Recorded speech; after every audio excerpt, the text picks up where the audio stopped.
ஆனால் இப்போ நடக்கிறது விஷயம் பார்த்தா எல்லாமே டாய்லெட்டுக்கு போகிறதுக்கு மட்டும்தான் அவங்க வீடியோ போடலை, ஸ்டோரி போடலைங்க.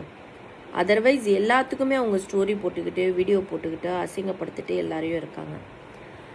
இப்போ என்னை பார்த்தாலே எப்படி தெரியுது, 1 மணிக்கு தான் டிஃபன் சாப்பிட்றேன். நைட்டு ப்ரொமோஷன் வீடியோ எடுத்துகிட்டு 3:30க்கு தான் நான் தூங்கினேனே. ஸோ இந்த மாதிரி ஒரு ஹார்ட் ஒர்க் பண்ணுறேன்.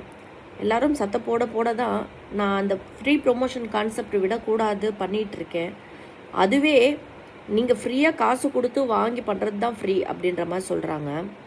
இன்றைக்கி எல்லாருக்குமே தெரியும் இன்ஸ்டாகிராம் பேஜை எந்த அளவுக்கு ஆர்டிஸ்ட் எல்லாருமே வந்து யூஸ் பண்ணுறாங்கன்றது. ஒரு பொருள் வாங்குறதும் இல்லாமல் அந்த பொருளுக்கான பேமெண்ட்டும் வச்சு ஒரு வேலையாக அவங்க வந்து ஒரு ப்ரொமோஷன் ஸ்டோரியும் இன்ஸ்டாகிராமில் வந்து ஒரு ரீல்ஸும் போடுறாங்க.